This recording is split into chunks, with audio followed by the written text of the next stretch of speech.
अस्सलाम वालेकुम दोस्तों, आप देख रहे हो वॉइस ऑफ पाकिस्तानी। मैं हूं मोहम्मद राशिद इकबाल कादरी। सबसे पहले लाखों करोड़ों दुरूद आप सल्लल्लाहु अलैहि वसल्लम और आप सल्लल्लाहु अलैहि वसल्लम की आले पाक पर। अच्छा दोस्तों, दो ब्रेकिंग न्यूज़ दे रहा हूं मैं। एक साइफर केस जो है वो उसको अब शेर अफजल मरवत की ज़ुबान में कहूँ तो हाई कोर्ट में वो बढ़ गया है। और दूसरी बात कि एक तो हमाद अजहर साहब इलेक्शन लड़ रहे हैं, ज़िमनी इलेक्शन जो है, और दूसरा मुनस इलाही साहब पीपी 158 से इलेक्शन लड़ रहे हैं। मैंने थंबनेल के ऊपर उनकी वो कागजात जो जमा करवाए गए हैं उसका मैंने वो लगा दिया है थंबनेल के ऊपर।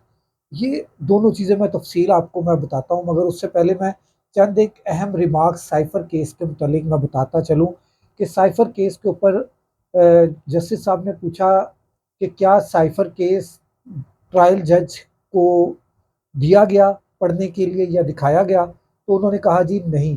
क्यों नहीं दिखाया गया? कि वो पब्लिक हो जाएगा।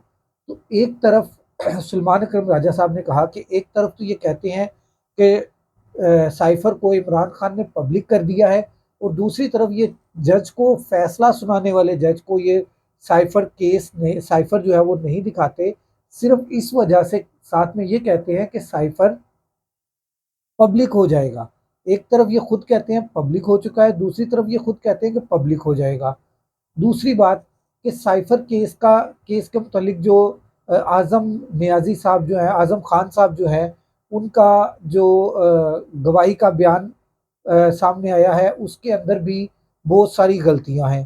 फिर सुलेमान अकरम राजा साहब ने एक बहुत अहम चीज़ जो है वो वाज़िया अहम चीज़ है जो उन्होंने नोट करवाई है कि जी 8 दिन के अंदर 25 गवाहान के जो है वो इसके अंदर साइफर केस में 25 गवाहों के सिर्फ 8 दिन के अंदर गवाह गवाही कलमबंद कर ली गई। और फिर सलमान अकरम राजा जो हैं वो सलमान सफदर साहब जो हैं, उन्होंने बहुत ही अहम नुक्ता जो है वो उठाया। उसमें उन्होंने बताया कि साइफर केस जो है, साइफर जो है वो आता है जो तकरीर थी इमरान खान की 23 मार्च की, वो परेड ग्राउंड की, वो उन्होंने पढ़कर सुनाई। तो उसके ऊपर रिमार्क्स दिए जज साहब ने कि ये तो एक सियासी सियासी तकरीर है, इसके अंदर तो कुछ भी ऐसा नहीं है जिसकी बिना के ऊपर सजा दे दी जाए। क्या इस चीज़ के ऊपर, इस तकरीर के ऊपर, इस चीज़ के ऊपर इमरान खान को 10 साल की सजा दे दी गई है?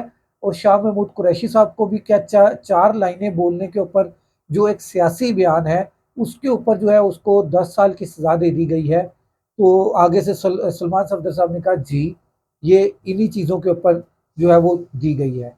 और फिर उससे अगली बात पर आ जाएँ तो साइफर केस के अंदर आप सलमान सफदर साहब ने कहा, दूसरी बात ये कहते हैं कि जी साइफर जो है वो गुम हो गया। मुझे ये बता दें कि ट्रांसज़िप जो है साइफर का जो है ओरिजिनल या उसकी कॉपी जो है वो रखना प्रिंसिपल सेक्रेटरी की ज़िम्मेदारी है। उसके ऊपर चीफ जस्टिस साहब ने रिमार्क्स दिए कि इसका मतलब तो ये हुआ कि जो मेरे पास चीज़ आ रही है वो मेरे रजिस्ट्रार ने रखनी है, अगर उससे गुम गई तो वो मेरे ऊपर आ जाएगी। ये भी बहुत अहम रिमार्क्स हैं। और इसी केस के दौरान 2 दफ़ा उन्होंने आपस में मुशावरत करने के लिए ये समाअत को रोका, और आज फिर ये समाअत जो है कल तक के लिए मुलतवी कर दी गई। अच्छा, अब आ जाते हैं ज़िमनी इलेक्शंस की तरफ। आपने सेनेट के इलेक्शंस में तो देख लिया कि इमरान खान ने किनको मैदान में उतारा है। अब ज़िमनी इलेक्शंस के अंदर जो है अहमद अज़हर साहब बहुत ही पावरफुल तरीके से इंटर हुए हैं। फिर उसके बाद आ जाएँ तो मुनस इलाही साहब, सरप्राइज़्ड है कि मुनस इलाही साहब अब पंजाब का इलेक्शन लड़ रहे हैं, और पीपी 158 से मुनस इलाही साहब ने इलेक्शन लड़ना है।